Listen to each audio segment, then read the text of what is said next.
Hello student, I hope सभी स्वस्थ होंगे। यह चैप्टर कक्षा 10th के विद्यार्थियों के साथ साथ कंपटीशन की तैयारी करने वाले सभी विद्यार्थियों के लिए अति महत्वपूर्ण है। यह टॉपिक शॉर्ट रूप में स्टडी कराया जा रहा है। तो इसका चैप्टर का नाम है गोलीय दर्पण द्वारा प्रतिबिंब बनना, गोलीय दर्पण के द्वारा प्रतिबिंब निर्माण। तो इसमें फर्स्ट स्थिति है, स्टेज है अवतल दर्पण द्वारा प्रतिबिंब का निर्माण। देखो फर्स्ट पॉइंट है बिंब या वस्तु। जब वस्तु अनंत पर होगी तो प्रतिबिंब फोकस एफ पर बनेगा, वस्तु से अत्यधिक छोटा एवं बिंदु के साइज का बनेगा। और प्रतिबिंब की प्रकृति क्या होगी? वास्तविक एवं उल्टा। जो अवतल दर्पण से प्रतिबिंब बनते हैं वे सदैव वास्तविक एवं उल्टे बनते हैं, जबकि एक स्थिति छठी स्थिति ऐसी होती है जिसमें प्रतिबिंब आभासी तथा सीधा बनता है।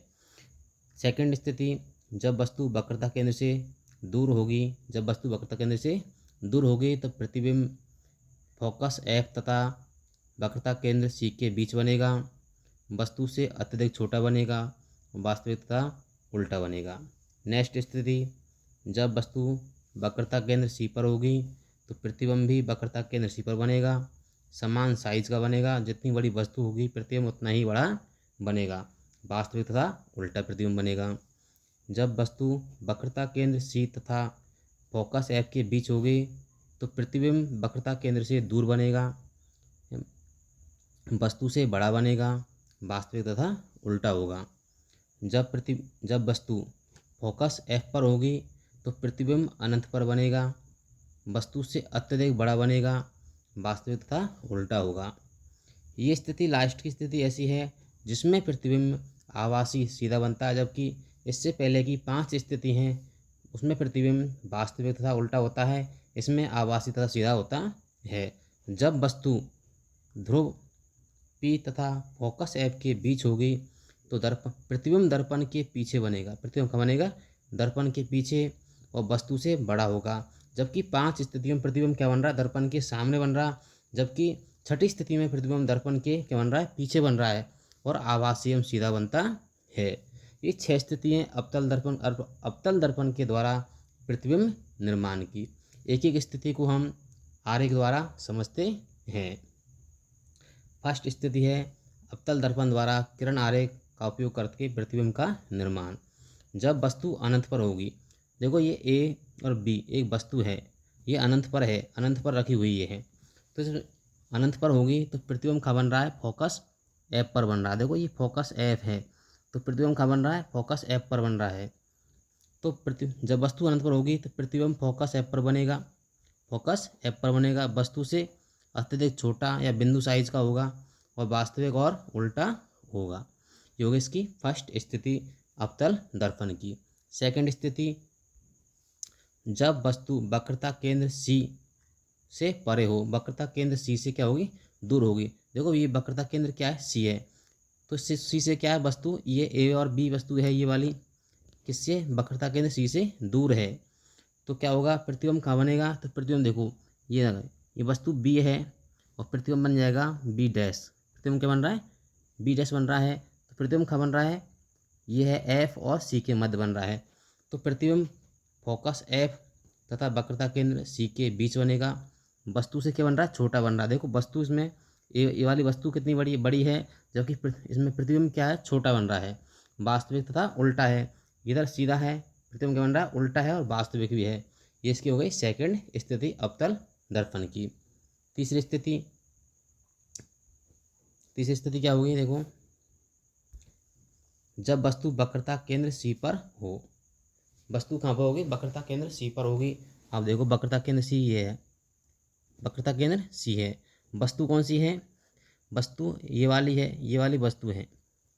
अब देखो इससे प्रकाश परावर्तित होकर वापस आ रहा है, फोकस एफ से गुजर रहा है और कहाँ पर मिल रहा है? ये वक्रता केंद्र सी पर। वक्रता केंद्र कहाँ मिल रहा है? सी पर मिल रहा है वक्रता। अब देखो ये बात, ये वाला ये क्या होगा? प्रतिबिंब होगा। देखो ए वाली वस्तु है जबकि ए डैश क्या है? प्रतिबिंब है। तो समान साइज का है तो प्रतिबिंब वक्रता केंद्र सी पर बनेगा, समान साइज का। जितनी बड़ी वस्तु है उतना बड़ा ही प्रतिबिंब बन रहा है। और वास्तविक तथा उल्टा है। इधर वस्तु सीधी है जबकि प्रतिबिंब क्या बन रहा है, उल्टा बन रहा है। ये होगी इसकी तीसरी स्थिति। चौथी स्थिति, जब वस्तु वक्रता केंद्र सी तथा फोकस एफ के बीच हो। जब वस्तु कहाँ होगी, वक्रता केंद्र सी, ये वक्रता केंद्र सी है, ये फोकस एफ है, वस्तु इसके बीच रखी हुई है। वस्तु कहाँ रखी है, इसके मध्य में रखी हुई है। देखो ये वाली वस्तु है ए। अब इसमें यहाँ से प्रकाश रिफ्लेक्ट होगा, कहाँ वापस जा रहा है, तो प्रतिबिंब कहाँ बन रहा है, ये वक्रता केंद्र क्या है, सी है। सी से क्या बन रहा है, दूर बन रहा है, ये बी डैश प्रतिबिंब बन गया। यह बन रहा है प्रतिबिंब बी डैश। तो प्रतिबिंब वक्रता केंद्र सी से दूर बनेगा। वक्रता केंद्र सी है, इससे क्या बन रहा है, दूर बन रहा है। ये वस्तु से क्या बन रहा है, बड़ा। वस्तु बिल्कुल छोटी है, देखो ए वाली वस्तु ए है और प्रतिबिंब देखो ये बड़ा बन रहा है, तो वस्तु से बड़ा बन रहा है। वास्तविक तथा उल्टा है, प्रतिबिंब वास्तविक है पर क्या है, उल्टा बन रहा है। नेक्स्ट स्थिति इसकी, नेक्स्ट स्थिति में देखो, जब वस्तु फोकस एफ पर हो। जब वस्तु कहाँ होगी, फोकस एफ पर होगी। ये वस्तु, ये फोकस एफ है और ये ए डैश, ए क्या है, वस्तु है। ए क्या है, वस्तु। ए से प्रकाश परावर्तित होकर गुजरेगा तो वस्तु प्रतिबिंब कहाँ बन रहा है, अनंत पर बन रहा है। कहाँ बन रहा है, अनंत पर। देखो ये वक्रता केंद्र सी है और ये क्या है, प्रतिबिंब कहीं पर नहीं, इससे दूर बन रहा है, बिल्कुल वक्रता केंद्र सी से दूर जा रहा है, तो प्रतिबिंब अनंत पर बनेगा। प्रतिबिंब कहाँ बनेगा, अनंत पर। वस्तु से अत्यधिक बड़ा बनेगा और वास्तविक तथा उल्टा बनेगा। ये इसकी 5 स्थिति हो गई। छठी स्थिति देखते हैं, जब वस्तु ध्रुव पी तथा फोकस एफ के बीच हो। ये ध्रुव पी है और ये फोकस एफ है, इसके मध्य वस्तु रखी है ए और बी।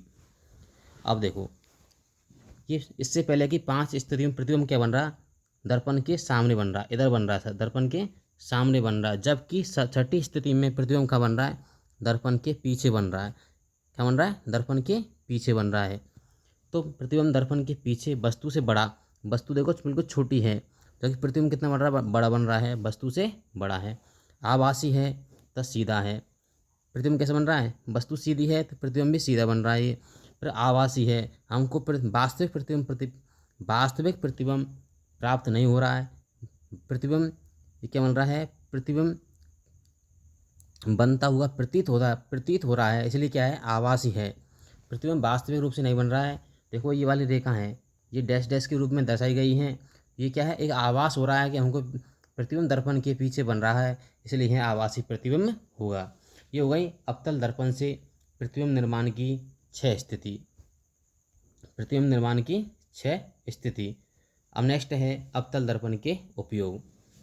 तो अवतल दर्पण के उपयोग किस किस चीज़ में के रूप में होते हैं, देखो सामान्यतः टॉर्च में अवतल दर्पण का उपयोग होता है। सर्च लाइट होती हैं सर्च करने की, एवं वाहनों के अग्रदीपों में हेडलाइट में, वाहनों के आगे वाले हेडलाइट होती हैं उनके रूप में, उनके वाहनों के शीशे होते हैं वाहनों के अग्र हेडलाइट के, उनके रूप में अवतल दर्पण का उपयोग किया जाता है। नेक्स्ट, चेहरे का बड़ा प्रतिबिंब देखने के लिए सेविंग मिरर के रूप में काम आता है। नेक्स्ट, दंत डॉक्टर द्वारा दांतों का बड़ा प्रतिबिंब देखने के लिए, दंत डॉक्टर विशेषज्ञ होते हैं, दांतों का बड़ा प्रतिबिंब इमेज देखने के लिए इसका उपयोग करते हैं। सौर भट्टियों में सूर्य के प्रकाश को केंद्रित करने के लिए जो अवतल दर्पण होता है वो क्या करता है, प्रकाश को अभिसारित करता है, मतलब इकट्ठा करता है प्रकाश को, इसलिए सौर भट्टियों में अवतल दर्पण का उपयोग किया जाता है। ये हो गए अवतल दर्पण के उपयोग। नेक्स्ट स्थिति है, देखो ये है अवतल दर्पण। अवतल दर्पण से प्रतिबिंब निर्माण की सभी स्थितियों का एक शॉर्ट रूप में आपको समझाता हूँ। देखो ये है अवतल दर्पण, ये क्या है, अवतल दर्पण है। अवतल दर्पण से क्या बनती हैं, प्रतिबिंब निर्माण की 6 स्थिति बनती हैं। इस इमेज को देखोगे आप, ध्यान से देखो, इस इमेज को आप समझ लोगे तो अवतल दर्पण से प्रतिबिंब बनाने की सभी स्थितियों को आप आसानी से हल कर सकते हो। देखो ये वाला अनंत, इनफाइनाइट, जब वस्तु अनंत पर होगी, जब वस्तु फर्स्ट, ये है फर्स्ट वाला, फर्स्ट स्थिति क्या है, वस्तु अनंत पर है, तो फर्स्ट स्थिति वस्तु क्या होगी, तो प्रतिबिंब कहाँ बनेगा, ए डैश बन रहा है फोकस पर, फोकस एफ पर बनेगा। जब वस्तु अनंत पर होगी तो प्रतिबिंब फोकस पर बनेगा, फोकस पर बनेगा, कैसे बनेगा, अत्यंत छोटा, वस्तु से क्या बनेगा, बहुत छोटा बनेगा। जब वस्तु, अब देखो ये अनंत है, ये वक्रता केंद्र सी है, तो क्या होगी, जब वस्तु वक्रता केंद्र से दूर हो, जब वस्तु वक्रता केंद्र से दूर होगी तो प्रतिबिंब कहाँ बनेगा, वक्रता केंद्र सी और फोकस एफ के मध्य बनेगा, वस्तु से छोटा बनेगा। प्रतिबिंब क्या बनेगा, वस्तु से छोटा बनेगा। जब प्रतिबिंब, जब वस्तु वक्रता केंद्र कहाँ होगी, सी पर होगी, ये तीसरी स्थिति। जब वस्तु कहाँ पर, वक्रता केंद्र सी पर है, तो प्रतिबिंब भी वक्रता केंद्र सी पर बनेगा। नीचे देखो, नीचे की तरफ बन रहा है डैश, 3 डैश है, तो प्रतिबिंब क्या होगा, समान साइज का होगा। जितनी बड़ी वस्तु होगी प्रतिबिंब उतना ही बड़ा होगा। चौथी स्थिति, जब वस्तु वक्रता केंद्र सी और फोकस एफ के मध्य होगी तो प्रतिबिंब कहाँ बनेगा, प्रतिबिंब देखो चौथी स्थिति ये है वक्रता केंद्र से दूर या परे। जब वस्तु कहाँ होगी, वक्रता केंद्र सी और फोकस एफ के मध्य होगी तो प्रतिबिंब का बनेगा, वक्रता केंद्र सी से दूर बनेगा। 5 स्थिति देखो, जब वस्तु फोकस एफ पर होगी, फोकस एफ पर होगी तो प्रतिबिंब का बनेगा, अनंत पर बनेगा। प्रतिबिंब का बनेगा अनंत पर, अनंत पर बनेगा। 6ठी स्थिति देखो, ये है जब वस्तु ध्रुव पी और फोकस एफ के मध्य हो तो प्रतिबिंब क्या बनेगा, प्रतिबिंब पी व एफ के मध्य होगी तो क्या बनेगा, प्रतिबिंब आभासी सीधा वस्तु से बड़ा बनेगा। क्या बनेगा, वस्तु से बड़ा बनेगा। और क्या बनेगा, आप पीछे की तरफ बनेगा, देखो पीछे की तरफ 6 डैश स्थिति है, प्रतिबिंब क्या बनेगा, पीछे की ओर बनेगा। मतलब हमको प्रतिबिंब आभासी होगा तो पीछे की तरफ दर्पण के पीछे बनेगा, और प्रतिबिंब बनता हुआ आभास होता हुआ प्रतीत होता है, ना कि वास्तविक रूप में प्रतिबिंब बनता है। ये हो गई अवतल दर्पण से प्रतिबिंब निर्माण की 6 स्थितियाँ। यदि इस वाले इमेज को आप आसानी से अच्छे ढंग से पढ़ देखते हो तो इसी इमेज से 6 स्थितियाँ आपकी क्लियर हो जाती हैं। नेक्स्ट है अब उत्तल दर्पण से प्रतिबिंब निर्माण। उत्तल दर्पण से प्रतिबिंब का निर्माण, देखो उत्तल दर्पण से प्रतिबिंब का निर्माण करते हैं तो फर्स्ट स्थिति ये आती है कि जब वस्तु अनंत पर होगी। उत्तल दर्पण से जब वस्तु अनंत पर होगी तो प्रतिबिंब देखो, वस्तु कहाँ पर है, अनंत पर। ये वक्रता केंद्र सी, ये ध्रुव पी है, यहाँ फोकस एफ हो जाएगा, यह वक्रता केंद्र सी हो जाएगा। ये वस्तु कहाँ पर, अनंत पर है, ये वस्तु अनंत पर है तो प्रतिबिंब कहाँ बनेगा, प्रतिबिंब कहाँ, देखो इससे प्रकाश रिफ्लेक्ट हो जाएगा, परावर्तित हो जाएगा, वैसे देखो यहाँ से टकराएगा तो हमको क्या कर रहा है, प्रकाश पीछे की तरफ डैश डैश के रूप में फोकस एफ पर मिलता हुआ प्रतीत हो रहा है। मतलब प्रतिबिंब कैसे बनेगा, आभासी बनेगा। कैसे बनेगा, आभासी। तो प्रतिबिंब फोकस एफ पर दर्पण के पीछे बनेगा, वस्तु से अत्यधिक छोटा बनेगा। वस्तु बहुत बड़ी है पर यहाँ बनेगा बिंदु साइज का प्रतिबिंब बनेगा, वस्तु से अत्यधिक छोटा, आभासी तथा सीधा प्रतिबिंब बनेगा जब वस्तु अनंत पर होगी। उत्तल दर्पण के द्वारा प्रतिबिंब का निर्माण। नेक्स्ट स्थिति देखो, जब वस्तु अनंत तथा दर्पण के ध्रुव पी के मध्य हो। जब वस्तु देखो, ये वस्तु ये है दर्पण का ध्रुव पी है ये, और अनंत, ये अनंत है, यहाँ पे ये अनंत से है, इसके बीच में वस्तु रखी है ए और बी, वस्तु रखी है तो इससे प्रकाश रिफ्लेक्ट होगा, हो रहा है ये वाली, इस वाली रिफ्लेक्ट होगा। तो देखो इससे डैश डैश के रूप में प्रतिबिंब वो प्रकाश इधर जा रहा है और प्रकाश कहाँ मिल रहा है हमको, प्रकाश हमको कहाँ मिलता हुआ प्रतीत हो रहा है, ध्रुव पी और एफ के बीच। देखो ये एस डैश स्थिति है, एस डैश स्थिति पर ए डैश, इस स्थिति पर हमको क्या बन रहा है, प्रतिबिंब बन रहा है। यहाँ पर क्या बन रहा है, प्रतिबिंब का निर्माण हो रहा है। तो प्रतिबिंब ध्रुव पी तथा फोकस एफ के मध्य दर्पण के पीछे वस्तु से छोटा तथा आभासी तथा सीधा प्राप्त होता है। ये हो गई उत्तल दर्पण से प्रतिबिंब निर्माण की स्थितियाँ। नेक्स्ट देखो, ये इसकी सारणी है उत्तल दर्पण से प्रतिबिंब निर्माण की। जब वस्तु अनंत पर होगी तो प्रतिबिंब फोकस एफ पर दर्पण के पीछे बनेगा, है अत्यधिक छोटा होगा, बिंदु साइज का होगा और आभासी तथा सीधा प्रतिबिंब बनता है।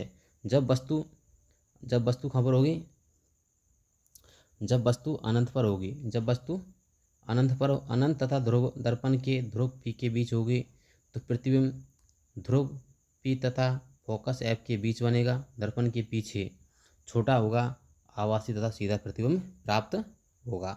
उत्तल दर्पण के उपयोग वाहनों में साइड मिरर के रूप में, और जो उत्तल दर्पण होता है, जो वाहन होते हैं उनमें साइड का मिरर होता है, ड्राइवर साइड मिरर रखता है, उसमें उस साइड उसके रूप में इसका उपयोग होता है। क्योंकि इसका जो साइड मिरर होता है, उत्तल दर्पण का दृष्टि क्षेत्र बहुत बड़ा होता है, यह पीछे के दृश्य को, बहुत बड़े क्षेत्र को छोटे से दर्पण में दिखा देता है, इसलिए इसका उपयोग किया जाता है। और इससे प्रतिबिंब बनता है, सदैव सीधा प्रतिबिंब प्राप्त होता है।